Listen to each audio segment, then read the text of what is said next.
Hello, Andrew. Hey, How are you doing? I'm doing all right. How are you? Good, good. Glad to have you here with us today. Thanks for having me. Yeah, you're most welcome. So, could you please introduce yourself? Sure. My name is Andrew Nemr, and I tap dance, Woohoo! among other things, but that's that seems to be the consistent thing in my life. Okay, well, cool. I think we should always have like one consistent thing and like 10 other non-consistent things, right? Yep. Sure. Cool. So, tell us about the documentary you did. Yeah. So the documentary is called Identity, the Andrew Nemr story. It's a short film that tracks, I guess, most of my life in 23 minutes. Wow. Which is a little intense Yeah. to watch, but even for me. Yeah.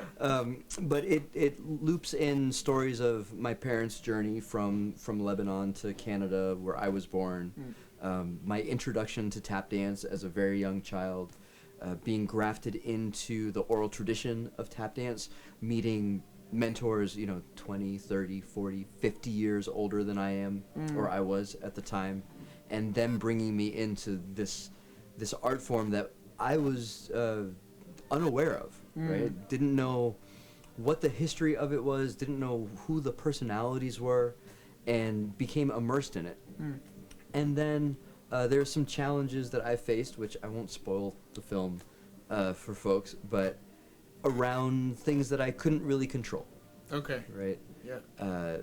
This idea that, dancers that I had danced with then decided to do something else. But I really wanted to stay with them because I felt like they were family. And so what happens after that kind of thing? Cool. What was your motivation to do this? I got asked.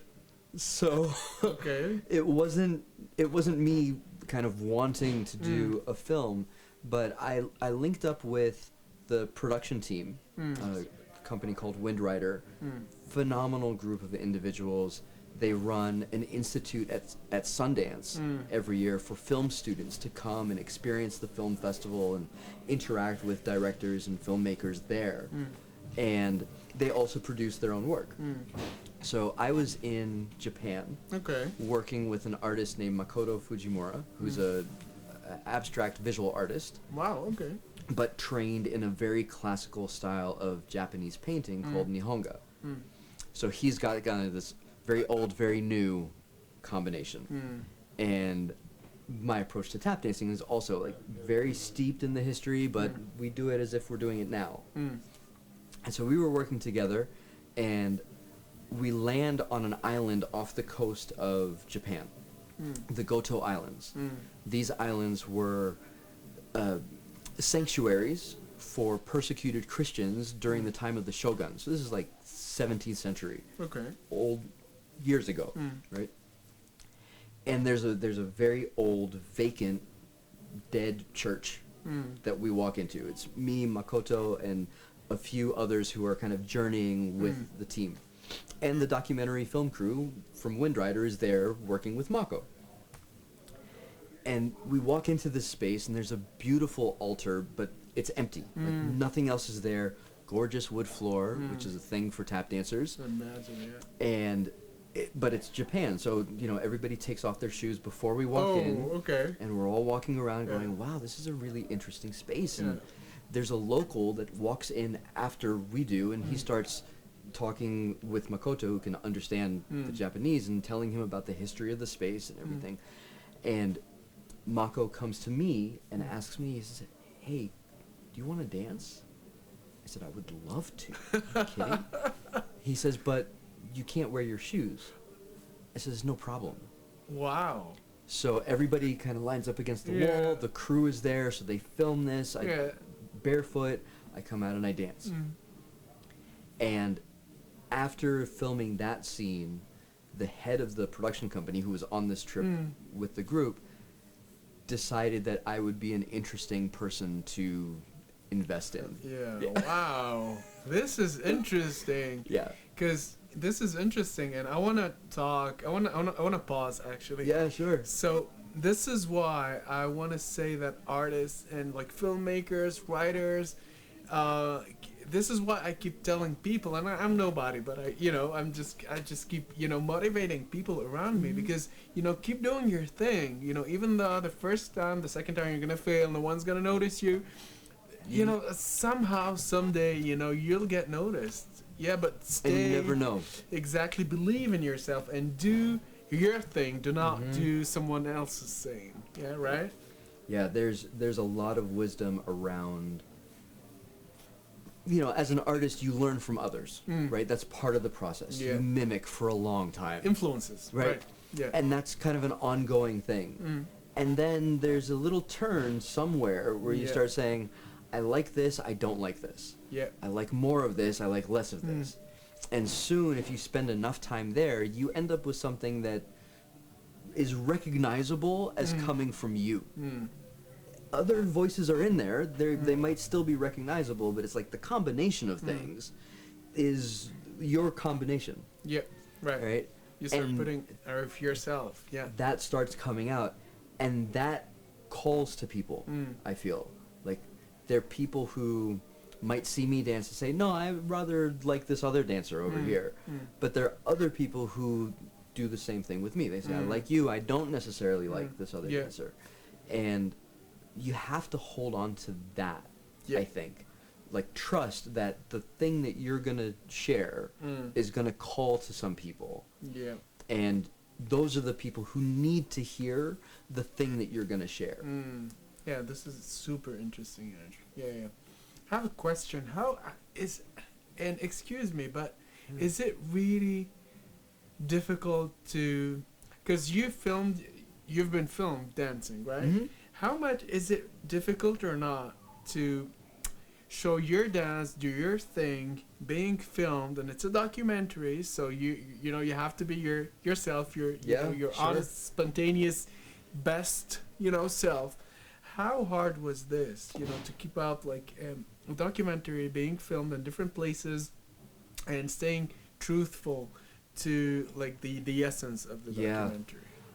I feel really, really blessed by the team that I had. So we had a phenomenal director, phenomenal producers who made the space really safe for me. They came in, they said, we're going to ask you some questions. Tell us about what we're asking about. And as they were asking the questions, they seemed really curious. So I would say something and say, wait, go back, tell us more about that. And so that got me excited to share more. Yeah. And I don't think that's the normal case, right? I don't think that's always the case. I think some interviewers, it's harder to get the rapport with them. Exactly. I think some directors might not have as much sensitivity for the arc of a story. So it's harder to kind of draw it out or know what questions to ask to fill in a particuer spot. Exactly. Because it's delicate, because we're human beings. And it's super delicate. It's like, I'm 42 now, right? And it's 23 minutes. And you say, okay, what part of your life is going to be the thing that allows a viewer who's never met you before and will probably never be with you in a room to go on the journey in a way that they can land close to where you've landed, maybe, right? Or at least see how you've landed where you've landed. And that's, that's a skill that I've done some stuff like that in theater, but that I have you for an hour and a half, right? Yeah. And we're doing things in the space, and I feel your responses right away. Yeah. Film is totally different than that. Yeah, of course, because it's so super interesting. So, space, we're talking about the space. I have a question. Yeah. Have you assisted to have you attended any of the screenings of this? Could you tell me more about like the audience reaction? So there are moments in the film, right, where I'll tell a story that I think is funny, right, and And no one laughs. In some screenings, nobody does. You get like one person in the back. Yeah, you're goes, the only one. That was your producer, actually. No, I'm just kidding. Like, oh man. Like, laugh. Now you laugh. Now you laugh. And so, you know, similar things happen in theater where you draw the line, you say the line, and the audience doesn't give you the response that the line is designed for. Yeah. And you go, oh, this is gonna be work for the next, because I'm gonna be with them for another half hour. Yeah. So it's been interesting to see how different audiences respond in different places. The film has been to a number of different film festivals, West Coast, East Coast in the States, the Lebanese International Film we're Festival. gonna talk about this later. Yeah. And to see what draws the attention and a response from the audience, super interesting, because it's different. Yeah. Every different place. And then normally there's a Q&A afterwards, and the questions that come up are also different. I'm like, whoa, wow. And it makes me step back and kind of slow down and say, this thing is doing something on its own now in the world. Like, there's nothing that I can do to control it, or like, I would love for this conversation to start because of like, no, man, you send it out and hope that the effect on the people that it interacts with is good. Yeah, I have to say that you're saying interesting things today. Cool. I'm so happy to Thanks. to interview you because filmmakers, and I'm filmmaker. We're kind of scared of your people's reaction, but actually it's not about that. It's about tell your story the way you want to tell it, and then we cannot please everyone. It's not about pleasing everyone, right? No, I think it's about, I mean, there are a bunch of different ways to probably slice it, but I think for me, there's a sense of being honest for what you were thinking in the moment. Yeah. Right? I am this person at this moment in my life. This is what I'm drawn to share. I have kind of my own go no go, where if I think I'm sharing something that I would not want a kid to see, or I would not want my child to see if I had a child, then I don't want to share it. But that's me. So, especially because there's very little control of who sees what now, right? Which is not what it used to be. Yeah. Right? So it's a different kind of distribution landscape. Yeah.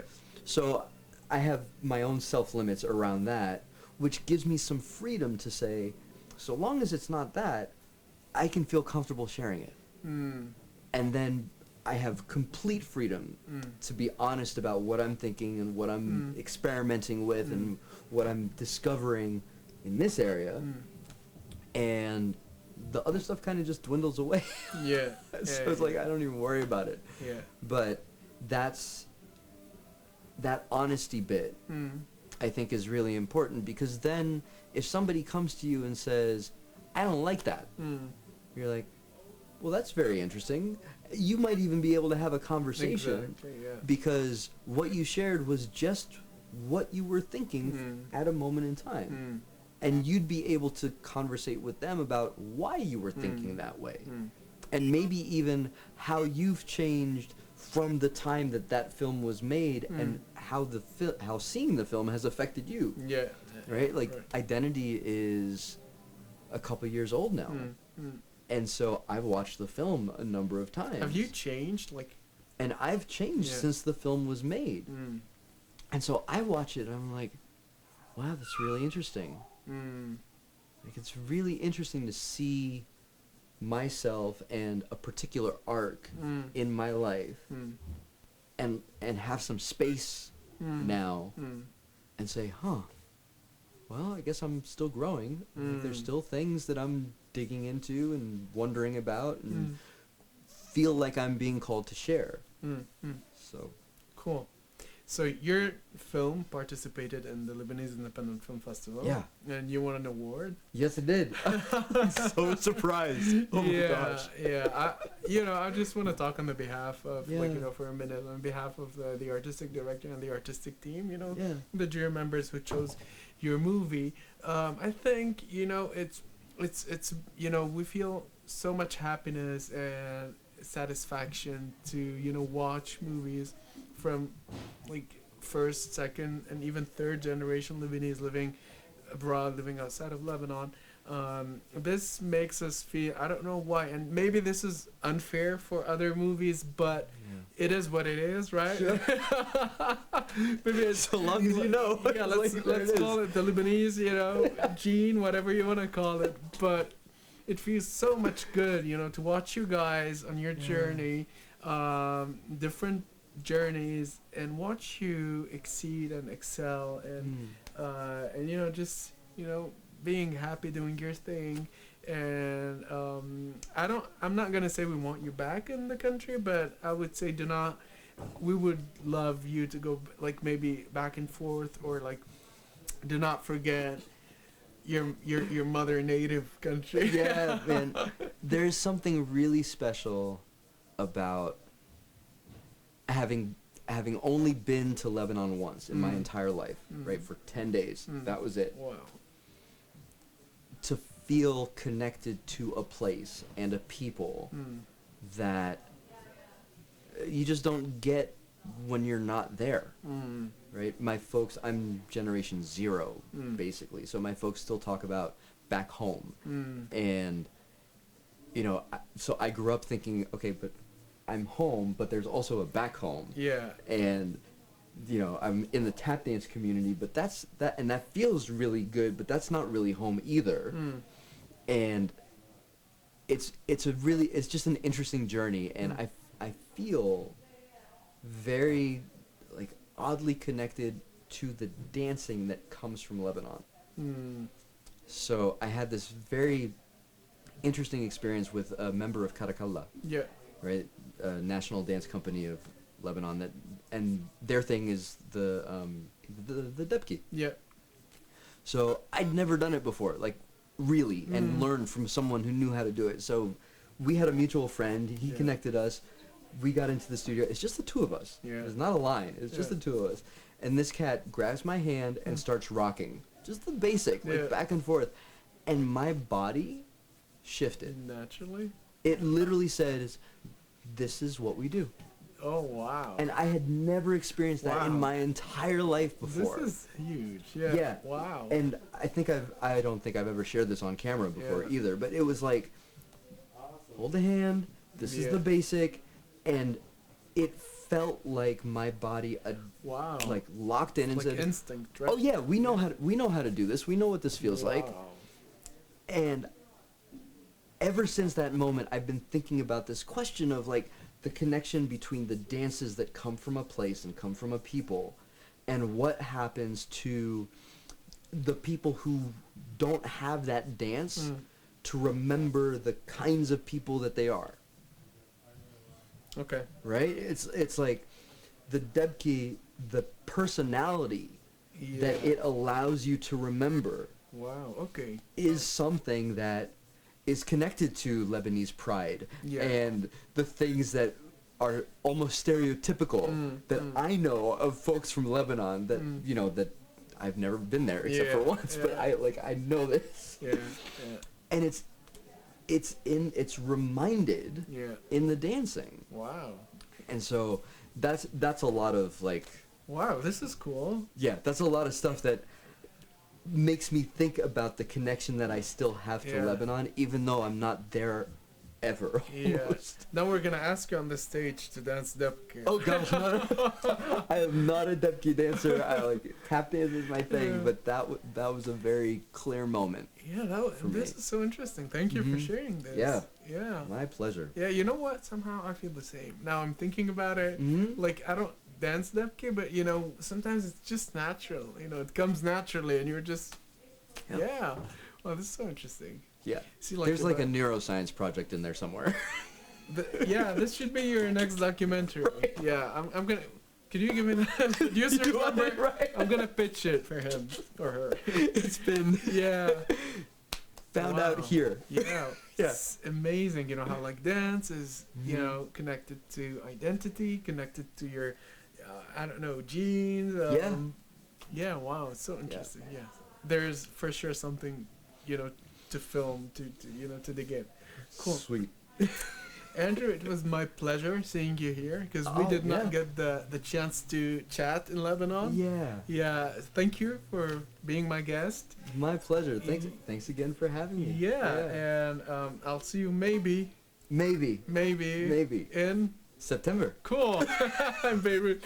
Thank you, Andrew. Yeah, my pleasure.